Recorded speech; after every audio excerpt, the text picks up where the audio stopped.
नमस्कार। आज मंत्रिपरिषद में 36 एजेंडा 36 एजेंडों पे निर्णय हुआ। सर्वप्रथम जो सबसे महत्वपूर्ण एजेंडा जिस पर निर्णय हुआ वह है बिहार खरीद अधिमानता नीति 2024, बिहार परचेज प्रेफरेंस पॉलिसी 2024 की स्वीकृति है।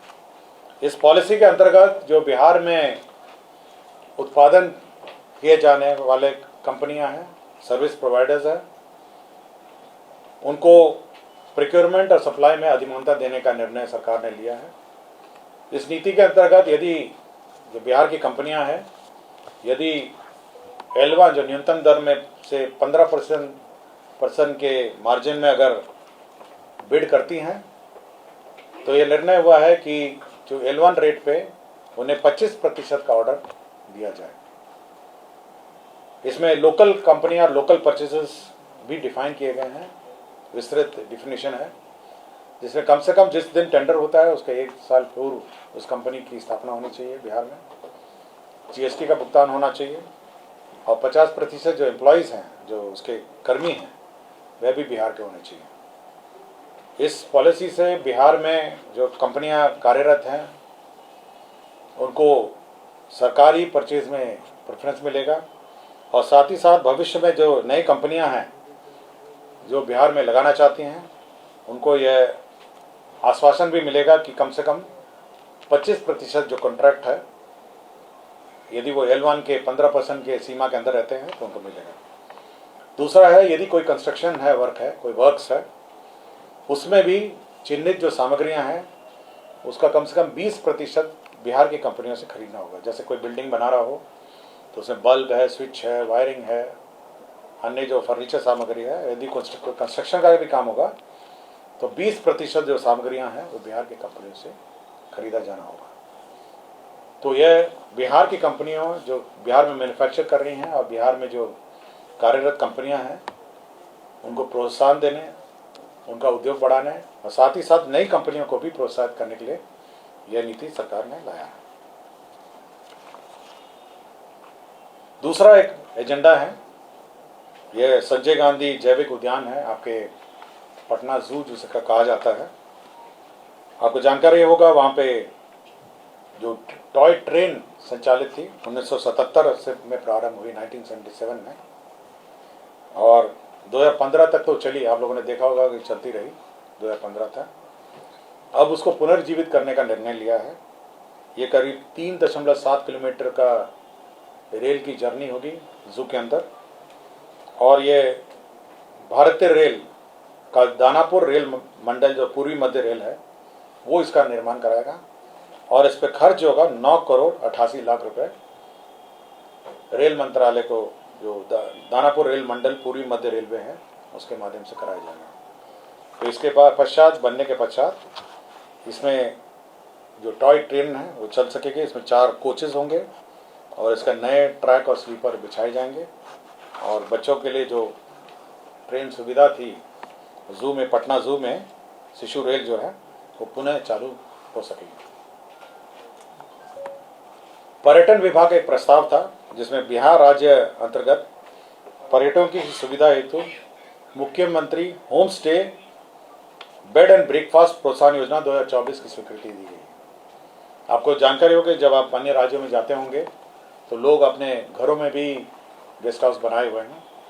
उसी तर्ज पर बिहार में भी विभिन्न शहरों में जहाँ पे भी टूरिस्ट प्लेस हैं वहाँ पे home stay bed and breakfast व्यवस्था विभिन्न आवास घरों में कायम करने हेतु बिहार में भी यह सुविधा होगी।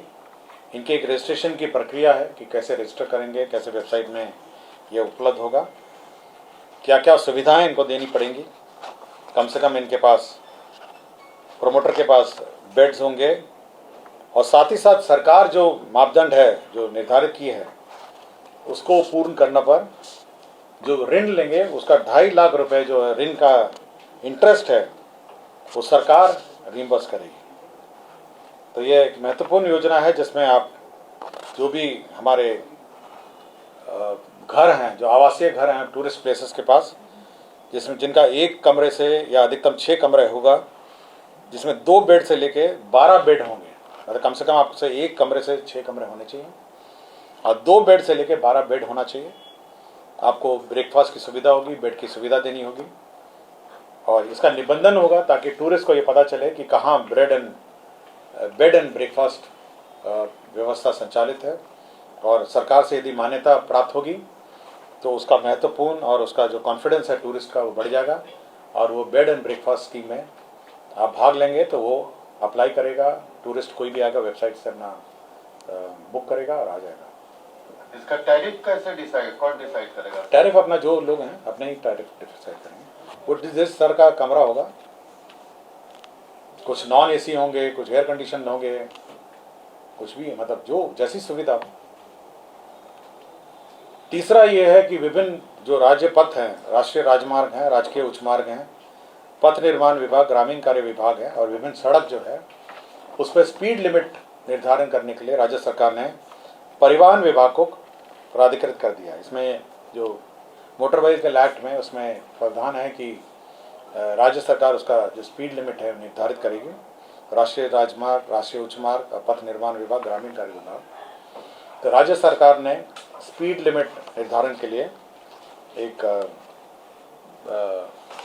ट्रांसपोर्ट विभाग को प्राधिकृत किया है, और साथ ही साथ एक कमेटी भी गठन की है जो प्रधान सचिव, सचिव परिवहन विभाग की अध्यक्षता में है, और इसमें एडीजी ट्रैफिक और अन्य लोग हैं, और स्पीड लिमिट विभिन्न सड़कों पर निर्धारित की जाएगी, और जिससे एक्सीडेंट को रोका जा सके, और यदि स्पीड लिमिट अगर आप एक्सीड करते हैं स्पीड लिमिट पर तो आपको फाइन लगेगा। ये बढ़ाया जाएगा कुछ रोडों पे, कुछ पे, क्योंकि बिहार में तो ऑलरेडी नेशनल हाईवे में स्पीड लिमिट कम नहीं है। जैसे बहुत सारा है आपका, जैसे अटल पथ में एक्सीडेंट बहुत होता है, ये काफ़ी चिंता का विषय है कि लगातार रफ्तार बढ़ाते हैं, तो और बहुत सारी है, आपका गंगा पथ है, अटल पथ है, इन सब पर, और अन्य सभी मार्ग हैं, बहुत सारे मार्ग हैं जहाँ पे स्पीड लिमिट निर्धारित नहीं है, तो इन सभी का स्पीड निर्धारण ये विभाग करेगी ताकि स्पीड लिमिट में लोग चलें। ये तो ऑलरेडी कैबिनेट निर्णय है, अब तो कैबिनेट ने कमेटी का भी गठन कर दिया है, तो कमेटी अपना निर्णय लेगी और नोटिफाई कर देगी। एक खान एवं भूतत्व विभाग का है, इसमें जो खनन, लघु खनिज के जो अवैध खनन होते थे उसमें जो सूचना देते हैं, जो सीक्रेट गोपनीय सूचना देते हैं, उनको पुरस्कार देने की योजना है। मतलब आपको याद होगा जब ट्रैक्टर पकड़ाता है अवैध खनन का तो 25,000 का शुल्क लगता है, और ट्रक पकड़ाता है तो 2 लाख से लेकर 4 लाख का उसको फाइन लगता है। तो जो सूचना देगा, जो गोपनीय सूचना देगा फोन करके कि देखिए यहाँ पे अवैध खनन हो रहा है, ये ट्रक मतलब अवैध ट्रैक्टर है या अवैध ट्रक बालू लेके जा रहा है, ये जो सूचना है, तो ट्रैक्टर की अगर सूचना देगा तो 5,000 रुपये उस सूचना देने वाले को गोपनीय रखी जाएगी, लेकिन 5,000 रुपये दिया जाएगा।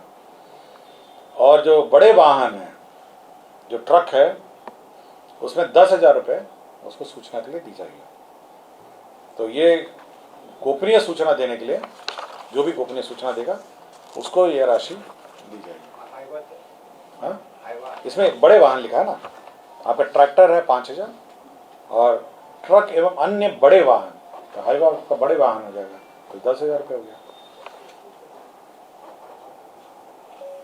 स्वास्थ्य विभाग ने विधानमंडल के जो सदस्य हैं, जो विधानमंडल के राज्य के सरकारी पदाधिकारी, कर्मियों, न्यायिक सेवा सहित के आश्रितों को चिकित्सा प्रतिपूर्ति में आश्रितों की परिभाषा, उम्र सीमा और आश्रितों की आय निर्धारित की है। इसमें क्या किया है कि जो मेडिकल रिइंबर्समेंट में किसको मिलेगा और कौन आश्रित माने जाएंगे, ये सरकार ने डिफाइन किया। ये बार बार कन्फ्यूजन रहता है, ये विधानमंडल का, राज्य के सरकारी पदाधिकारी, कर्मी, न्यायिक सेवा सहित और आश्रितों को ये किस किस को मिलेगा। तो आश्रित का जो डेफिनेशन है उसका ये है कि विधानमंडल के सदस्य, राज्य के सरकारी पदाधिकारी, कर्मी, न्यायिक सेवा सहित कि माता पिता, सौतेले माता पिता को छोड़ के पत्नी, पति, पुत्र, पुत्री, सौतेले संतान सहित नाबालिग भाई एवं अविवाहित बहन, यही डेफिनेशन है आश्रित का नाम। मैं फिर से पढ़ देता हूं। माता पिता, सौतेले माता पिता को छोड़ के पत्नी, पति, पुत्र पुत्री सौतेले संतान रहित सहित पुत्र पुत्री सौतेले संतान सहित नाबालिग भाई एवं अविवाहित बहन, ये इसका डेफिनेशन है। क्लियर हो गया? इसमें पुत्र के लिए है 25 वर्ष की आयु निर्धारित है। यदि वो विवाह कर लेता है या नौकरी में हो जाता है, जो पहले हो, पुत्र के केस में। पुत्री के केस में है आयु सीमा का विचार किए बिना उसके द्वारा उपार्जन शुरू किए जाने, मतलब नौकरी लगने या उसके विवाह हो जाने तक, उसमें जो भी पहले हो, मतलब उसमें लड़की में उम्र सीमा नहीं है। अगर वो अनमैरिड रह जाती है, नौकरी नहीं करती है, तो उसकी उम्र सीमा नहीं है। तीसरा है किसी तरह की स्थायी अशक्तता से पीड़ित पुत्र पुत्री, शारीरिक या मानसिक, आयु सीमा पर विचार किए बिना तथा वैवाहिक स्थिति के होते हुए भी आश्रित माना जाएगा। मतलब इवन अगर मैरिड हो तो उसको आश्रित माना जाएगा। दिव्यांग मतलब जो स्थायी अशक्तता और आश्रित तलाकशुदा पति द्वारा परित्यक्ता या उससे अलग हुई पुत्रियां, विधवा पुत्रियां तथा आश्रित अविवाहित तलाकशुदा पति द्वारा परित्यक्ता या उससे अलग हुई बहनें, विधवा बहनें, आयु सीमा पर विचार किए बिना। और नाबालिग भाई है वयस्क होने की आयु तक। और आय जो है, मासिक आय जो डिफाइन की है वो है 9,000 रुपये प्लस महंगाई भत्ता से कम है, वही सरकारी कर्मी का पर आश्रित माने जाएंगे।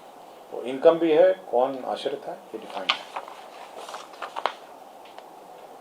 मुख्यमंत्री ग्राम परिवहन योजना, आपको याद होगा कि इसमें जो मुख्यमंत्री ग्राम परिवहन योजना सभी ग्राम पंचायतों में परिवहन सुविधा उपलब्ध कराने के लिए योजना थी, इसको फिर 2025-26 के लिए एक्सटेंड कर दिया है।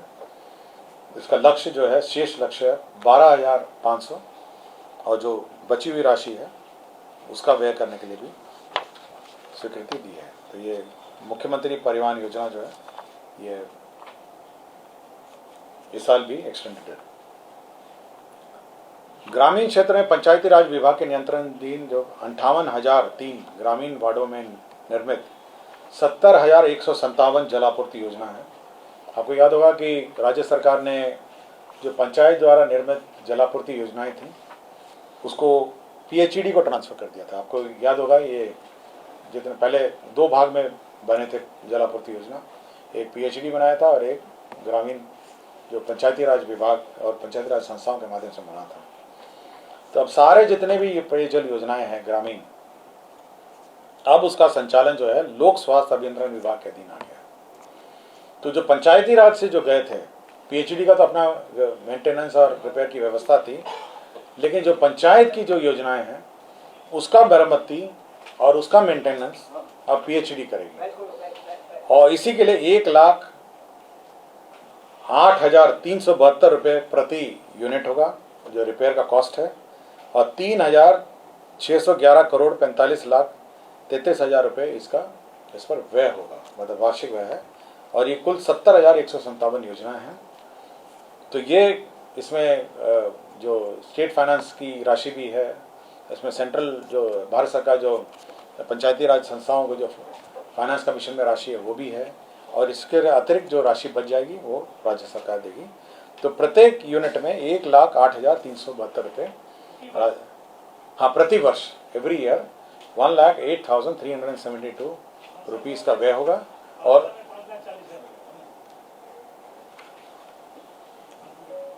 नहीं, प्रत्येक यूनिट का, प्रत्येक पेयजल योजना का ये रिपेयर कॉस्ट है। हाँ, ये हर घर नल योजना है ना सर? हाँ, हर घर योजना है। तो ये पूरा ट्रांसफर हो गया पीएचईडी को। What was the reason sir? क्या रीजन क्या था? कौन सा? नहीं, सरकार ने ये कहा कि एक रूपता रहे, कम से कम पूरे राज्य में एक ही रूपता रहे और एक ही डिपार्टमेंट कोऑर्डिनेट करे। कभी कभी जैसे कंप्लेन मिलता है, यही खोजने में लगता है कि पीएचईडी की योजना है, पंचायत की योजना है, तो एक रूपता रहे और एक साथ मेंटेन हो सके और एक स्टैंडर्ड प्रोटोकॉल और स्टैंडर्ड्स रहे, इसीलिए उसको। और पीएचईडी तो यही काम के लिए है ना। राज्य सरकार ने ये जो पीएचईडी डिपार्टमेंट है उसका काम भी है पेयजल आपूर्ति ये योजनाओं को कार्यान्वयन। क्योंकि सीएम इस पे बड़ा अपना ये मतलब नाखुशी जाहिर किए थे हर घर नहीं, जहाँ तक मेरी जानकारी है कैबिनेट के ब्रीफिंग में ये है कि एक रूपता लाने के लिए, क्योंकि पीएचडी को मिल गए हैं पंचायत की योजना, इसलिए उसको रिपेयर करने की जो प्रोटोकॉल है, फंडिंग सिस्टम है, उसको मैंने आपको बताया। यूनिफॉर्मिटी रहे। फाइनेंस कमीशन के ग्रांट भी इसमें इंक्लूडेड है, केंद्र फाइनेंस कमीशन के भी ग्रांटेड इसमें इंक्लूडेड है, फिर राज्य सरकार भी ग्रांट इंक्लूड है। इसमें बिजली कौन भुगतान करेगा यह भी अंकित है। इसमें जो 2000 रुपये जो ऑपरेटर वाला है वो भी इनकी दर्सी में है, और रिपेयर की पूरी प्रक्रिया इसमें निर्धारित है। स्वास्थ्य विभाग में जो बीटा थैलेसीमिया मेजर है का निरोधात्मक उपचार, क्यूरेटिव ट्रीटमेंट, जो थैलेसीमिया के पेशेंट्स हैं उसको ट्रीटमेंट के लिए सरकार ने एक योजना लाई है।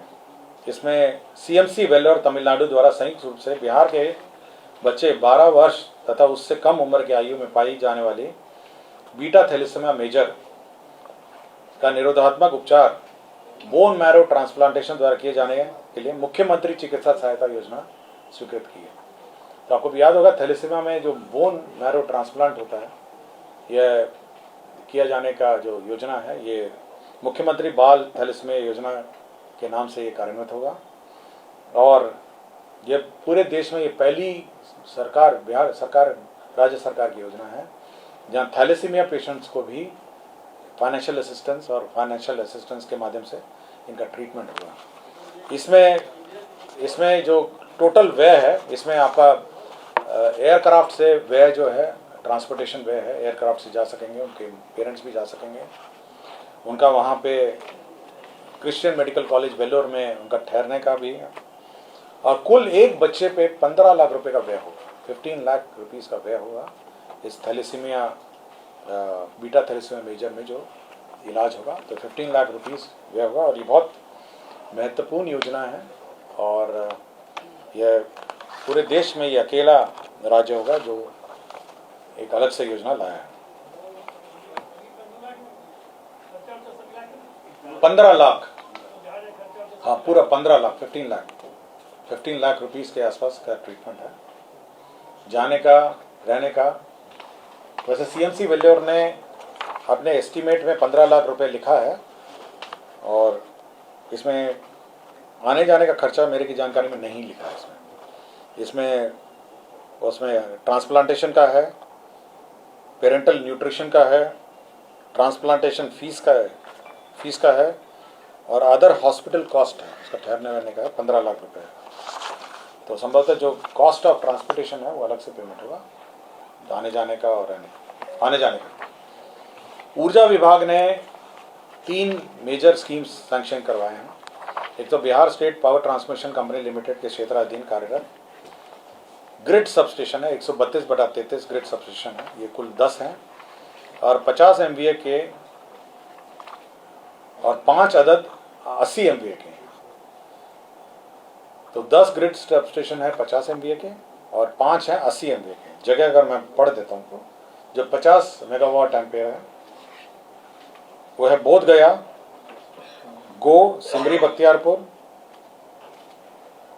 तारापुर, टेहटा, शाहपुर पटोरी, मझोल, रामनगर, बांका पुराना एवं चकिया। और 5 अदद जो 80 MVA के ट्रांसफार्मर्स हैं वो है हाजीपुर पुराना, पूर्णिया, डुमरांव, सीवान पुराना एवं मुजफ्फरपुर। तो ये एक महत्वपूर्ण योजना है आपके ट्रांसफार्मर लगने का। दूसरा है कि Bihar state power transmission company के अंतर्गत 5 अदद 132 kVA का संरचना लाइनों का नवीकरण और आधुनिकीकरण और रिकंडक्टरिंग होना है। तो रिकंडक्टरिंग ऑफ ओल्ड लाइन्स है, जिसमें 254 करोड़ 71 लाख रुपए व्यय होंगे। Bihar state power transmission company में 12 अदद 132 kVA संरचना लाइन है।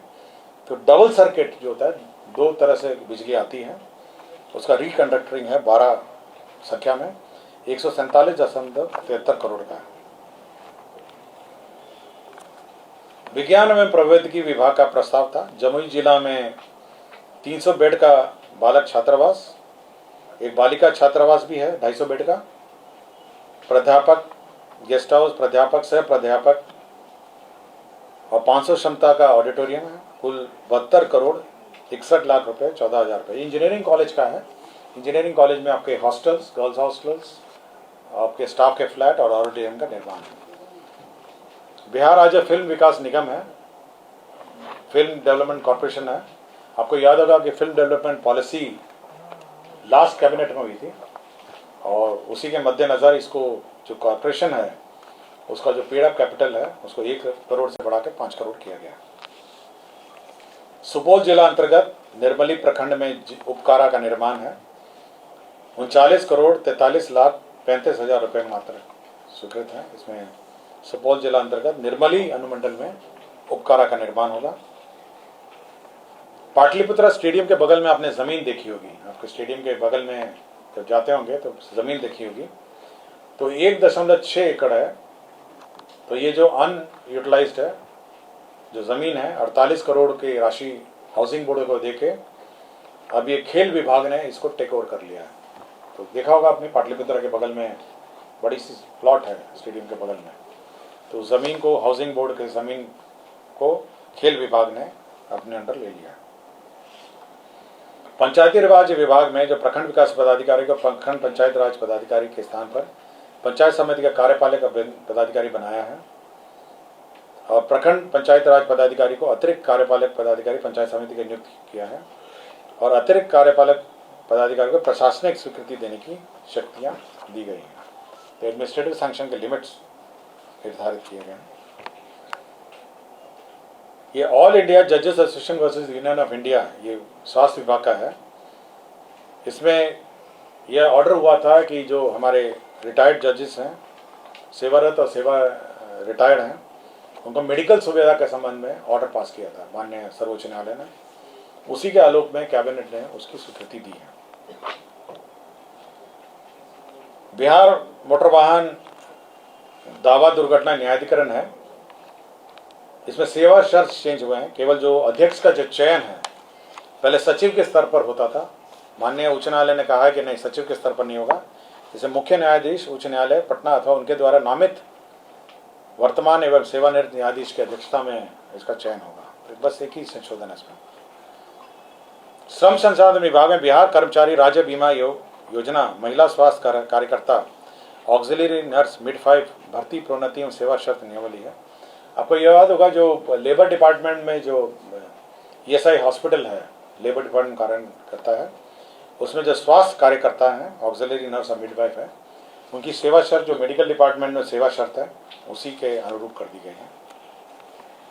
योजना एवं विकास विभाग में बिहार अवर सांख्यिकी संवर्ग नियमावली 2024 की स्वीकृति दी गई है। पूर्व में ये योजना, ये सेवा नियमावली बनाई गई थी जिसको माननीय उच्च न्यायालय ने सेट असाइड किया है। पुनः उसका संशोधित नियमावली स्वीकृत किया गया। सैनिक कल्याण निदेशालय के अंतर्गत जिला सैनिक कल्याण कार्यालय में कल्याण व्यवस्था के पदों पर भूतपूर्व सैनिक की भर्ती के संबंध में कल्याण व्यवस्था संवर्ग नियमावली 2024 का गठन किया गया है। खनिज पदाधिकारी, खनिज खान एवं भूतत्व विभाग में खनिज विकास पदाधिकारी, सहायक निदेशक एवं उप निदेशक एवं अपर निदेशक के प्रोन्नति के पदों पर बिहार लोक सेवा आयोग के माध्यम से सीधी नियुक्ति करने का निर्णय संबंधी संकल्प को संशोधित करने एवं प्रतिनियुक्ति के आधार पर मुख्यालय स्तर पर अपर निदेशक का एक पद, उप निदेशक का एक नियुक्ति की स्वीकृति के संबंध में निर्णय लिया गया। उद्योग विभाग में हैंडलूम का अलग डायरेक्टरेट होगा। ये बहुत सालों से था, ये मेरे ख्याल से 1978 में ये बना था हैंडलूम का जो डायरेक्टरेट है, और ऐसे पुराने पद थे।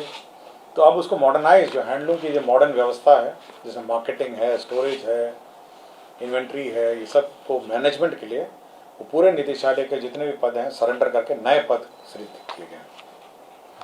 परिवहन विभाग, ट्रांसपोर्ट विभाग में जो क्षेत्रीय कार्यालय है उसमें 102 पद लिपिक, निम्न वर्गीय लिपिक के लेवल 2 के पद सृजित किए गए हैं।